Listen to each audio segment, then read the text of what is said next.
Jadi di sini ada satu materi penting bagi saya. Kalaupun misalnya kalian udah tahu ya, ini hanya berbagi kepada yang belum tahu.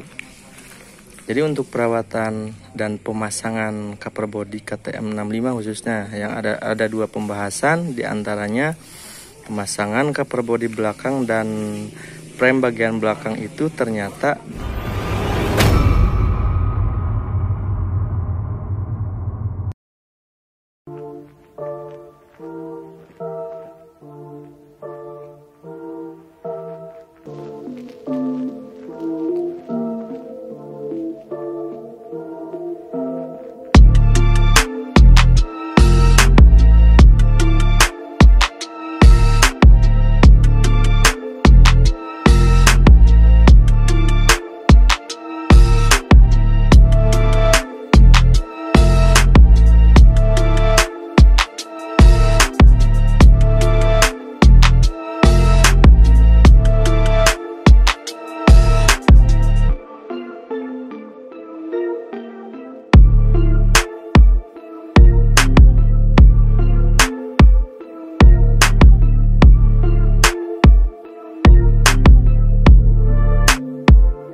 Assalamualaikum sahabat trail Indonesia, selamat sore. Hari ini saya lagi berada di base campnya Barca Racing Squad. Dan ini lagi perawatan KTM 65. Dari mulai membersihkan cover body, mesin, karburator, dan filter. Jadi di sini ada satu materi penting bagi saya. Kalaupun misalnya kalian udah tahu ya, ini hanya berbagi kepada yang belum tahu. Jadi untuk perawatan dan pemasangan cover body KTM 65 khususnya yang ada dua pembahasan, diantaranya pemasangan cover body belakang dan frame bagian belakang itu ternyata dipasangnya harus cover bodinya dulu, John. Jadi pemasangannya frame belakangnya. Jadi sebelum dipasang ke motor itu frame belakangnya, cover body belakangnya harus dipasang dulu di bagian frame belakang, baru bisa dipasang di motor. Yang kedua adalah bagian filter yang kita lihat tadi dari salah satu kru dari tim Barca Racing Squad.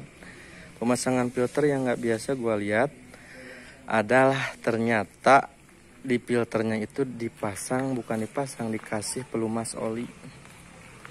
Dan gue tanya sama krunya, ternyata alasan dikasih pelumas oli itu agar debu tidak langsung masuk ke bagian karbu, John. Logikanya sih gue ngerti juga.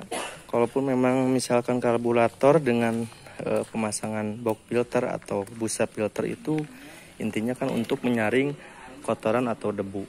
Tapi yang aneh di sini dan yang baru gue tahu ternyata di bagian busa box filternya itu dikasih pelumas oli agar debu yang masuk ke filter mengendap di bagian cairan oli tersebut, John. Itu lebih akurat dan lebih menyaring kotoran atau debu pada karburator gitu. Jadi masuk logika juga sih. Jadi bukan pembahasan, jadi wawasan baru buat gua, dan yang belum tahu itu yang gua dapet di cara pemeliharaan SN65 KTM. Dan kita sekarang cek sound.